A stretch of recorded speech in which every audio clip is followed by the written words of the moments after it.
மேல யாரு கீழே அப்படின்ற பாகுபாடெல்லாம் எப்போ நம்ம பார்க்க போறதே இல்லை. நம்மளை பொறுத்த வரைக்கும் நம்ம எல்லாருமே ஒண்ணுதான், நம்ம எல்லாருமே சமம் தான். அதனால என் நெஞ்சில் கொடி இருக்கும்.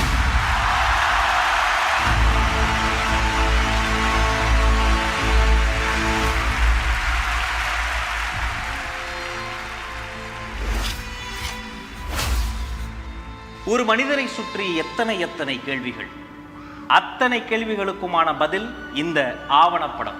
சரித்திரத்தில் உண்மைகள் இருக்கும். இது முழுக்க முழுக்க ஒரு உண்மை சரித்திரம். தற்கால தமிழ்நாட்டின் ஒரு மாபெரும் அரசியல் எழுச்சியின் கதை. இது ஒரு வரலாறு, வெறும் வாழ்க்கை வரலாறு அல்ல. கோடிக்கணக்கான மக்களின் வாழ்க்கையை மாற்றப் போகிற மனிதரின் வாகை வரலாறு. மாற்று அரசியல் என்ற பெயரில் செய்யும் ஏமாற்று அரசியல் மத்தியில் உண்மையான ஒரு மாற்று அரசியலை முன்னெடுக்கும் மனிதரின் வரலாறு. எத்தனையோ சக்திகள் இருக்கின்ற போதும் அத்தனை சக்திகளையும் தாண்டி மக்கள் சக்தி துணையோடு இந்த தமிழ் நில பரப்பில் வெல்ல போகிற முதன்மை சக்தியாக வரப்போகிற மா மனிதரின் மகத்தான வரலாறு.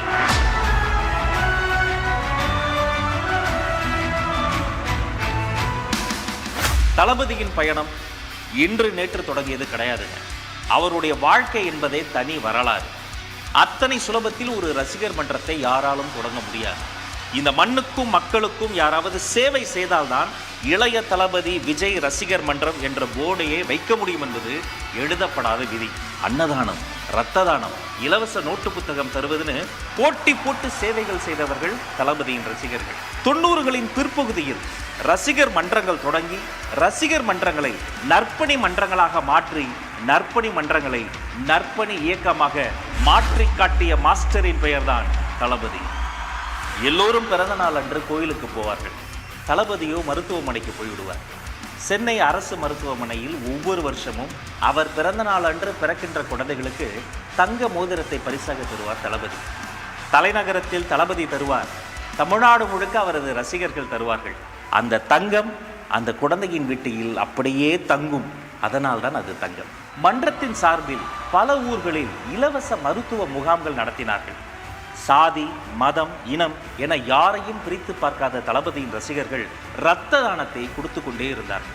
தென்னிந்தியா முழுக்க யாருக்கு எப்போது எங்கு ரத்தம் தேவைப்பட்டாலும் உடனே அவர்கள் அலைபேசியில் அழைக்கும் இடமாக தளபதியின் ரசிகர் மன்றங்கள் தான் இருந்தன. ஒன்றை இரண்டாக்கும் கத்திரிக்கோலை எல்லோரும் தள்ளி வைப்பார்கள். இரண்டை ஒன்றாக்கும் ஊசியை நெஞ்சுக்கு பக்கத்தில் குத்தி வைப்பார்கள். அப்படி எல்லோரையும் ஒன்றாக்கிய தளபதி எத்தனையோ ஏழைகளுக்கு இலவசமாக தேயிலை மிஷன்களை வாங்கி கொடுத்தார். சுனாமி, குஜராத் பூகம்பம் போன்ற பேரிடர் காலங்களில் உதவிக்கரம் நீட்டினார் தளபதி. அதோடு உண்டியலை ஏந்தி தெரு தெருவாக அலைந்தார் தளபதி.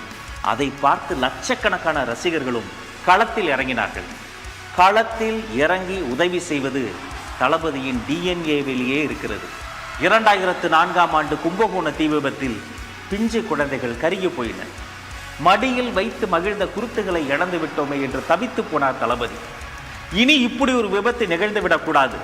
எதில் வேண்டுமானால் விளையாடுங்கள், குழந்தைகளின் பாதுகாப்பு விஷயத்தில் விளையாடாதீர்கள். இது ஒரு எழுகை மணி என்று காத்திரமான எழுத்துகளால் ஆத்திரமான அறிக்கையை வெளியிட்டார் தளபதி. உணவு உண்ணும் ஒவ்வொருவரும் கொண்டாடும் ஒரு விழா பொங்கல் திருவிழா. அதையொட்டி இந்திய அரசு வெளியிட்ட சிறப்பு தபால் தலை. 2006ஆம் ஆண்டு அதை வெளியிட்டது அன்றைய பிரதமர். அதை முதலில் பெற்றுக்கொண்டது நம்முடைய தளபதி. இஸ்திரி போடும் தொழிலாளியின் வயிற்றில் சுருக்கங்கள் என்ற ஒரு ஹைக்கூ கவிதை இருக்கிறது. ஒரு இஸ்திரி பெட்டி என்பது பல பேர் குடும்பத்தையே மாற்றக்கூடியது. அந்த இஸ்திரி பெட்டியில் தொடங்கி மிதிவண்டியில் இருந்து மாற்றுத்திறனாளிகளை சமூகத்தின் மாற்றும் திறனாளியாக மாற்றக்கூடிய முச்சக்கர வண்டிகளில் இருந்து நோட்டு புத்தகத்தில் இருந்து அரிசி பருப்பில் இருந்து எத்தனையோ உதவிகளை தாராளமாய் கிள்ளி அல்ல அள்ளி அள்ளி கொடுத்தவர் தான் நம்முடைய தலைவர் தளபதி. தொடர்ச்சியான சமூக சேவைகளின் பின்னர் மன்றம் இயக்கமாக மாறியது. நமக்கென்று ஒரு தனித்த அடையாளம் வேண்டும் என்பதற்காக தனி கொடியை அறிமுகம் செய்தார் தளபதி. ரசிகர்களுக்கு இதயத்தில் இடத்தை கொடுத்தார், உதவி செய்யும் குணத்தை கொடுத்தார், அவர்களுக்கென்று அன்றே தனி கொடியையும் கொடுத்தார். அதுதான் உழைத்திடு, உயர்ந்திடு, உன்னால் முடியும். அருப்புக்கோட்டை, ஈரோடு, பொள்ளாச்சி, கிருஷ்ணகிரி, வேலூர், தஞ்சாவூர், மதுரை, திருச்சி, பாண்டி, புதுக்கோட்டை, தமிழகத்தின் பல ஊர்களுக்கும் நேரில் வந்து நலத்திட்ட உதவிகளையும் செய்தார். ஹீரோவா ஜீரோவா என்ற விழிப்புணர்வு காணொளியில் நடித்து கல்வி சார்ந்த முன்னெடுப்பிற்கு உறுதுணையாக நின்றார். மைதானத்தில் மட்டுமல்ல, படிப்பிலும் கில்லியாக இருக்க வேண்டும் என்று பள்ளி கல்வி முக்கியத்துவத்தை மாணவர்களுக்கு சொல்லிக் கொடுத்தார். 2008ஆம் ஆண்டு காலத்தின் கருப்பு பக்கங்கள். தொட்டுவிடும் தூரத்தில் தொப்புள் குடி தமிழர்கள் கொத்து கொத்தாய் செத்து கொண்டிருந்தார். துடித்து போனார் தளபதி. சேப்பாக்கத்தில் உண்ணாவிரத போராட்டத்தை தொடங்கினார். தமிழ்நாடு முழுக்க தலைவரை பின்பற்றும் அவருடைய ரசிகர்கள் 37 இடங்களில் உண்ணாவிரத போராட்டத்தை தொடங்கினார்கள். பின்குறிப்பு: இது ஒரு உண்மையான உண்ணாவிரத போராட்டம். ஈழத் தமிழர்களுக்காக நடைபெற்ற நடிகர் சங்க போராட்டங்களில் ஒன்றில் மேடையேறிய தளபதி பிரதமருக்கு தந்தியடிக்க சொன்னார். ஒரே இரவில் பிரதமருக்கு 25,000 தந்திகள் பறந்தன. ஒரு கல்வி சாலை திறக்கப்படும் போது ஒரு சிறைச்சாலை மூடப்படுகிறது என்பார்கள். ஏழை மாணவர்களுக்காக ஓசூரில் இலவச பள்ளிக்கூடத்தை திறந்து வைத்தார் தளபதி. யாருமற்ற மக்களுக்கு நான் இருக்கிறேன் என்பார் தளபதி. அந்த காலகட்டத்தில் எத்தனையோ ஏழை பெண்களுக்கு அன்னை இருக்க வேண்டிய இடத்தில் அண்ணனாக அவர் இருந்து 51 சீர்வரிசைகள் தந்து பற்பல ஊர்களில் எத்தனையோ இலவச திருமணங்களை நடத்தி வைத்த தலைவர்தான் நம்முடைய தளபதி. உலகமே ஒரு உருண்டை என்பார்கள். அந்த உருண்டையை ஒரு சதுரத்துக்குள் அடைத்து விட்டார்கள். அதுதான் கம்ப்யூட்டர். எத்தனையோ ஏழை குழந்தைகளுக்கு அது எட்டாக்கனியாகவே இருந்தது. அதை உணர்ந்துதான் தமிழ்நாடு முழுக்க எங்கெல்லாம் முடியுமோ அங்கெல்லாம் இலவச கணினி மையங்களை திறந்து வைத்தார் தளபதி. மாணவர்கள் பிரச்சனை மட்டுமா, மீனவர்களின் பிரச்சனைக்கும் களத்தில் இறங்கினார் தளபதி. எல்லோரும் மீனை சுட்டு சாப்பிடுவார்கள். இலங்கை கடலில் தமிழ் மீனவர்களை சுட்டு கொன்று கொண்டிருந்தார்கள். அதை கண்டித்து அதே ஆண்டு நாகப்பட்டினத்தில் பொதுக்கூட்டம் நடத்தினார் தளபதி. அந்த நாகப்பட்டினம் பொதுக்கூட்டத்தினுடைய தலைப்பு தெரியுமா? பனைமர படகு பாடையாகும் கொடுமை. அந்த கூட்டத்தில் தான் தளபதி பேசினார். புலியை முரத்தால் அடித்து விரட்டிய புறநானூற்று தமிழச்சியின் தாய்ப்பால் குடித்த பரம்பரையில் பிறந்தவர்கள் நாங்கள் புலி குட்டிகள் என்று உருமினார். அந்த காலகட்டத்தில் தான் தமிழ்நாடு சட்டமன்ற தேர்தல் வருகிறது. அன்றைய சூழலை அலசி ஆராய்ந்து துணிச்சலாக ஆளும் கட்சிக்கு எதிராக நமது இயக்கத்தின் சார்பில் பல்வேறு பணிகள் மேற்கொள்ளப்பட்டன. அரசியல் நாகரிகத்தை எப்போதும் கடைபிடிக்கும் தளபதி தேர்தலுக்கு பின்னர் முதலமைச்சரையும் நேரில் பார்த்தார், எதிர்க்கட்சி தலைவரையும் நேரில் பார்த்தார். இன்று அரசியல் பேசும் பலரும் அன்று பள்ளிக்கூடம் படித்துக் கொண்டிருந்த காலத்திலேயே தனது ரசிகர்களுக்கு அரசியல் பாடங்களை கற்றுக் கொடுத்தவர் தளபதி. அடுத்து சேலத்தில் இயக்கத்தின் பொதுக்கூட்டம். அங்கு பேசும்போது முக்கியமான ஒரு செய்தியை சொன்னார் தளபதி. நான் மருத்துவமனைக்கு போய் மோதிரம் போடுவது பெரிய விஷயம் இல்லை. என் ரசிகர்கள், நீங்கள் மருத்துவமனைகளுக்கு சென்று மோதிரம் தருகிறீர்களே, இது ரொம்ப பெரிய விஷயம். இத்தனை நாட்கள் உங்களால் நான் வளர்ந்தேன், இனி என்னால் நீங்கள் வளர்வீர்கள் என்று அன்றே சொன்னார் தளபதி. ஒரு பக்கம் படப்பிடிப்பு, இன்னொரு பக்கம் நலத்திட்ட உதவிகள் என்று தொடர்ந்து செயல்பட்டு கொண்டே இருந்தார் தளபதி. தானே புயலால் பாதிக்கப்பட்ட கடலூருக்கு நேரில் வந்து நிவாரண உதவிகளை செய்தார். தமிழ்நாட்டின் பல ஊர்களுக்கும் நேரில் சென்று மக்களை சந்திப்பது தளபதியினுடைய பழக்கம். மதுரைக்கு சென்று வேலாயுதம் படத்தின் பாடல் வெளியீட்டில் பங்கேற்றார். அன்றே கூடிய கூட்டத்தை பார்த்து திக்குமுக்காடி போனது காவல்துறை. நெஞ்சில் குடியிருக்கும் 2012ஆம் ஆண்டே கல்வி விருதுகள் கொடுத்து மாணவர்களை ஊக்கப்படுத்தினார். விளம்பரமே இல்லாமல் வேலைகளை செய்து கொண்டே இருப்பது தளபதியினுடைய வழக்கம். வெறும் சினிமா மட்டுமல்ல, தன்னுடைய ஒவ்வொரு அசைவிலும் சமூக கருத்தை ஆழமாக பதிவு செய்து கொண்டே வந்தார் தளபதி. தன்னை உருவாக்கிய சினிமா துறைக்கு சேவை வரி எத்தனை சுமையானது என்பதை உணர்ந்து அதை எதிர்த்து அன்றே பிரதமருக்கு கடிதம் எழுதினார் தளபதி. நண்பன் படத்தின் பாடல் வெளியீட்டு விழாவை கோவையிலும், கத்தி படத்தின் 50வது நாள் விழாவை நெல்லையிலும் நடத்தி அந்தந்த ஊர் மக்களை அந்தந்த ஊருக்கே போய் சென்று சந்தித்தவர் தான் தளபதி. சிவகாசி, திருநெல்வேலி, ஈரோடு, புதுக்கோட்டை, திருச்சி, மதுரை, விழுப்புரம், பாண்டிச்சேரி என தமிழகம் முழுக்க பல ஊர்களுக்கு நேரில் வந்து நலத்திட்ட பணிகளை செய்தவர் தான் தளபதி. டிமானிட்டைசேஷன், இதை அறிவித்த உடனே பலரும் சில்லறையை சிதற விட்டாங்க. எதையும் பொறுமையாக நிதானமாக அணுகக்கூடிய நம்முடைய தளபதி சில நாட்கள் பொறுத்திருந்து ஆராய்ந்து ஊடகங்களை சந்தித்தார். நோக்கம் சரியாக இருந்தாலும் அதன் தாக்கம் எவ்வளவு மோசமாக இருக்கிறது என்று துல்லியமாக சுட்டிக்காட்டினார். ஒரு நோக்கம் பெருசாக இருக்கும்போது அதுக்கான பாதிப்புகள் கொஞ்சம் இருக்க தான் செய்யும். ஆனால் என்ன ஒன்று, அந்த பாதிப்புகள் அந்த நோக்கத்தோடு அதிகமாக ஆகிடக்கூடாது அப்படின்றது தான் நம்ம பார்த்துக்கணும். நான் ஆச்சரியப்பட்டு வியந்து போகிற விஷயமே, எந்த பிரச்சனையிலும் எந்த காலகட்டத்திலும் இந்த மனுஷன் எடுத்த ஸ்டாண்ட் ஒருபோதும் தவறாக போனதே இல்லைங்க. மெர்சல் திரைப்படத்தின் தருணத்தை யாரால் மறக்க முடியும்? ஒரு மதிப்பிற்குரிய அரசியல் தலைவர், இவர் விஜய் அல்ல ஜோசப் விஜய் என்று சொல்லி புலனாய்வு புலியா மாறி ஆதார் கார்டையெல்லாம் வெளியிட்டார். அதே நாள் ஜோசப் விஜய் என்று பெயர் போடப்பட்ட லெட்டர் பேடிலேயே ஆமா நான் ஜோசப் விஜய் தான் என்று சொல்லும் விதமாக பதிலடி தந்தார் தளபதி. சினிமா என்பது ஒரு மொழி கலாச்சாரத்தினுடைய வெளிப்பாடு என்று தளபதியை ஆதரித்து மதிப்பிற்குரிய திரு ராகுல் காந்தி அவர்கள் ட்வீட் செய்தார். பனிநாடுகளில் மனிதனுக்கு துணையா வேட்டை நாய்கள் உண்டு, பாலைவனங்களில் மனிதனுக்கு துணையா ஒட்டகங்கள் உண்டு. எந்த துணை விலங்குக்கும் யாரும் விழாக்கள் எடுப்பதில்லை.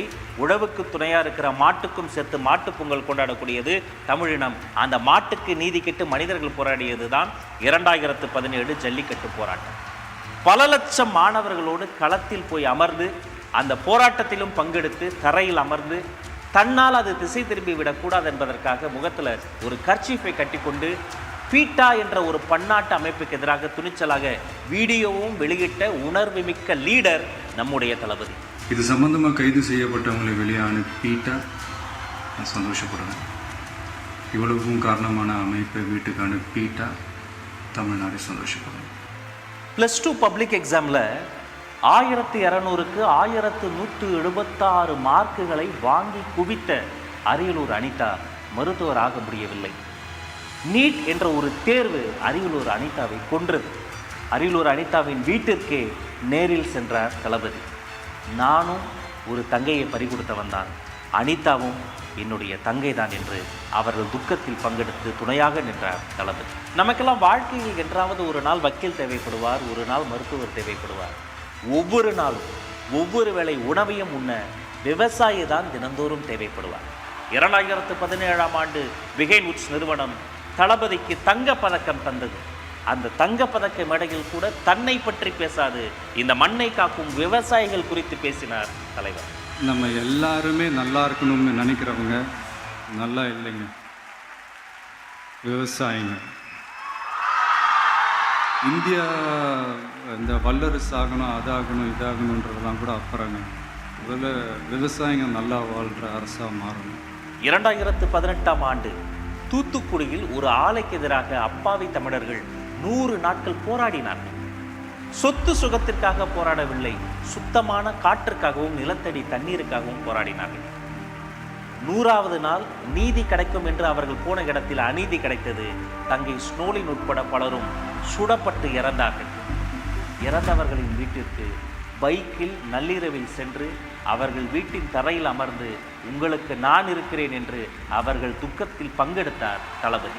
கஜா புயல் வந்து இந்த மண்ணின் மக்கள் பாதிக்கப்பட்ட போது மன்ற பொறுப்பாளர்களுக்கு நேரடியாக நிதி கொடுத்து நேரடியாக அந்த மக்களுக்கு போய் உதவி செய்ய சொன்னவர் தான் தளபதி. கடவுள் வாழ்வது எங்கே? சக மனிதன் மீது நாம் காட்டக்கூடிய கருணையில் வாழ்கிறார். 2019ஆம் ஆண்டு சர்க்கார் பட பாடல் வெளியீட்டு விழா. அந்த மேடையில் தளபதி பேசியது தலைப்பு செய்தியாய் மாறியது. முதலமைச்சரானா நீங்க என்ன பண்ணுவீங்க? நிஜத்தில் முதலமைச்சரானா முதலமைச்சராக நடிக்க மாட்டேன். டிஜிட்டல் பேனர் சரிந்து விழுந்து சுபஸ்ரீ என்ற மாணவி அகால மரணம் அடைந்தார். பிகில் திரைப்படத்தின் பாடல் வெளியீட்டு விழாவில் இதை சுட்டிக்காட்டி பேசி கவனக்குறைவாக இருக்கக்கூடாது என்பதை துணிச்சலாக பேசி தன்னுடைய படவிழா மேடைகளை கூட சமூக பிரச்சனைகளின் மீது வெளிச்சம் வீசும் சமூக மேடைகளாக மாற்றி காட்டியவர் தான் தளபதி. சுபஸ்ரீயோட அந்த இழப்பு இல்லை, இந்த நேரத்தில் அவங்களுடைய பேரண்ட்ஸுக்கும் அவங்களுடைய ஃபேமிலிக்கும் என்னுடைய ஆறுதலையும் வருத்தத்தையும் தெரிவிச்சுக்கிறேன். அடுத்த ஆண்டு நெய்வேலியில் முறைப்படி அனுமதி வாங்கி படப்பிடிப்பு நடந்து கொண்டிருக்கிறது. அந்த படப்பிடிப்பை நிறுத்த வேண்டுமென 10 பேர் சேர்ந்து எதிர்ப்பு தெரிவித்து போராடினார்கள். தளபதியை எதிர்த்து 10 பேர் வந்தால் ஆதரித்து எத்தனை பேர் வருவார்கள்னு தெரியும்ல.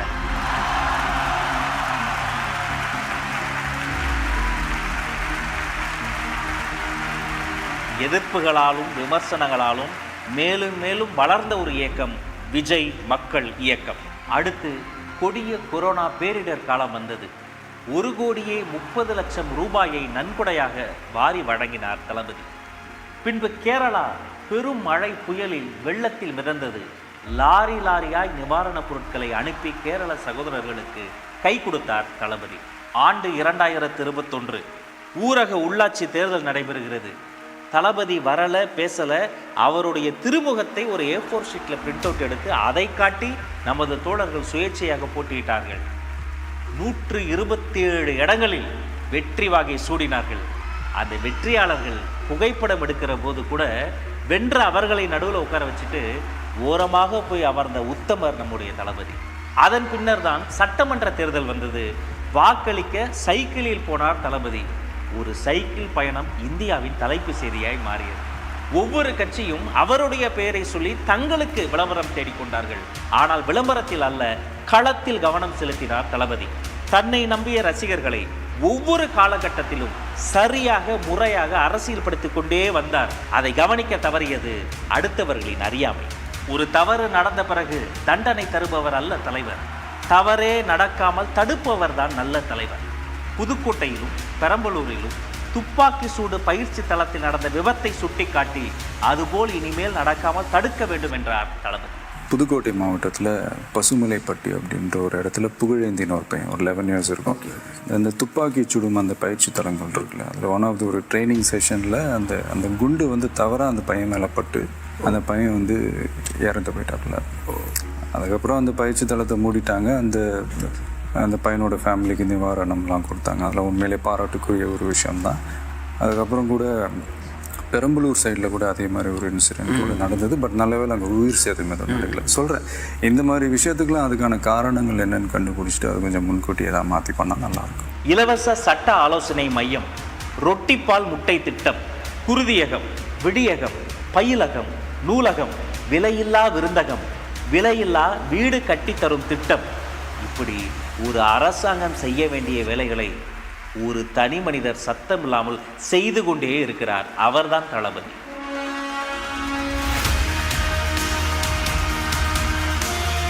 மாணவர்களுக்கு கல்வி விருதுகள் கொடுப்பதற்காக உலகத்திலேயே ஒரு தலைவர் 14 மணி நேரம் தொடர்ச்சியாக நின்றார் என்றால் அதுதான் தளபதி. குழந்தைகளோடு குழந்தையாகவே மாறிப்போனார் தளபதி. நல்ல மதிப்பெண் வாங்கினா அவரை நேரில் பார்த்து தொட்டு பரிசு வாங்க முடியும் என்ற நம்பிக்கையை விதைத்தவர் தளபதி.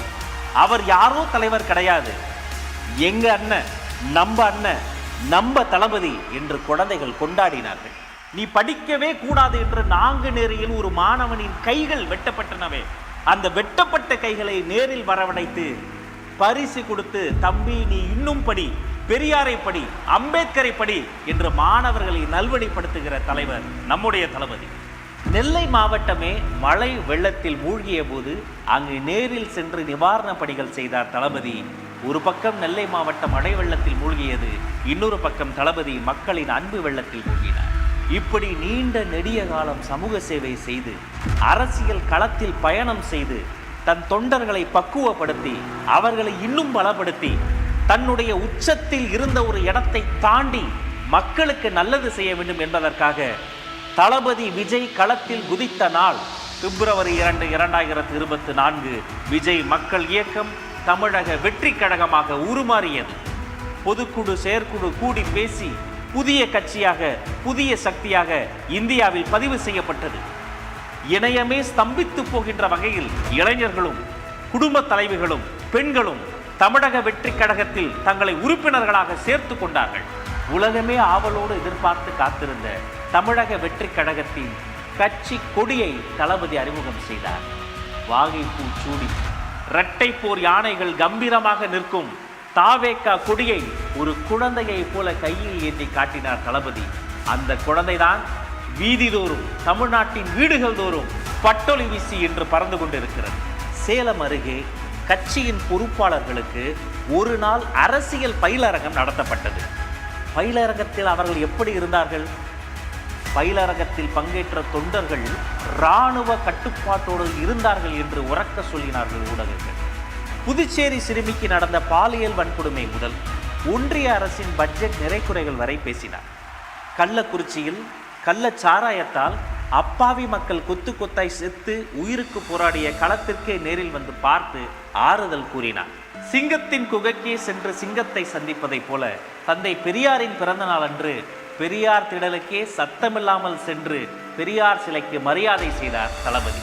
நமது முதல் மாநில மாநாடு, கழகத்தின் கொள்கை திருவிழா, 50 கொள்கை தலைவர்களை அறிவித்து அரசியல் உலகத்தை அதிர வைத்தார் தளபதி. தமிழ் நிலப்பரப்பில் பெண் தலைவர்களை கொள்கை தலைவர்களாக பிரகடனம் செய்து வந்த ஒரே கட்சி தமிழக வெற்றி கழகம். காசு கொடுத்து பிரியாணி கொடுத்து கூடிய கூட்டம் அல்ல, அன்பு கொடுத்த தளபதிக்காக லட்சக்கணக்கில் திரண்ட கூட்டம். This is a mass gathering, not for cash, but for a good cause. வெறும் மேடையில் இருந்தல்ல, இதயத்தில் இருந்து பேசினார் தளபதி. இதயங்களோடு பேசினார் தளபதி. அந்த மேடை பேச்சை பார்த்து பல அரசியல் கூடாரங்களுக்கு குளிர் ஜுரமே வந்துவிட்டது. அரசியல் வரலாற்றை புரட்டி போட்ட வெற்றி சாலை விக்கிரவாண்டியின் வி சாலை. அந்த விக்கிரவாண்டி வி சாலையில் தளபதி ஏற்றிய வெற்றி கொடி இன்றும் கம்பீரமாய் பறந்து கொண்டே இருக்கிறது. எனக்கு தெரிந்து ஒரு அரசியல் கட்சி கொடி அங்கு பறக்கிறது. ஆனால் அந்த பக்கத்தை கடந்து போகிற பொதுமக்கள், பாமர மக்கள் அங்கு நின்று ரசித்து ஒரு புகைப்படத்தை எடுத்து செல்கிறார்கள் என்று சொன்னால் அந்த கொடி விக்கிரவாண்டியில் மட்டுமல்ல, தமிழக மக்களின் இதயங்களில் பறந்து கொண்டிருக்கிறது. ஒரு நல்ல தலைமை பண்பு என்பது தவறை சுட்டி காட்டுவது மட்டுமல்ல, தக்க சமயத்தில் மக்களை அரவணைப்பது. உலக வரலாற்றிலேயே ஒரு அரசியல் கட்சியினுடைய மாநாட்டிற்கு 1000 அழுத்தங்களுக்கு மத்தியில் நிலம் கொடுத்த விவசாய பெருமக்களை நேரில் அழைத்து அவர்களுக்கு நன்றி சொன்ன நன்றி உணர்வுள்ள ஒரே தலைவர் நம்முடைய தலைவர். அடுத்த மேடை அம்பேத்கரின் அதிரடி மேடை. எல்லோருக்கும் அம்பேத்கர் புத்தக வெளியீட்டு விழாவில் தளபதி மேடை ஏறினார். மணிப்பூரின் கொடுமைகளை குறித்தும் இந்த மனிதர் பேசினார். வேங்கை வயல் என்னும் வேதனை வயலை குறித்தும் இந்த மனிதர் பேசினார். ஒன்றிய அரசுக்கு எதிராகவும் தமிழ்நாடு அரசுக்கு எதிராகவும் சமூக நீதியை பேசினார். இன்னைக்கு மணிப்பூர்ல என்ன நடக்குதுன்னு நம்ம எல்லாருக்குமே தெரியும். சரி, அங்கதான் அந்த அரசு அப்படி இருக்குன்னா இங்க இருக்கிற அரசு எப்படி இருக்கு? இங்க நம்ம தமிழ்நாட்டுல வேங்கை வயல்னு ஒரு ஊர்ல என்ன நடந்துச்சுன்னு நம்ம எல்லாருக்குமே தெரியும். சமூக நீதி பேசுற இங்க இருக்கிற அரசு அதுக்கு எந்த விதமான ஒரு நடவடிக்கை எடுத்த மாதிரியே எனக்கு தெரியலையே.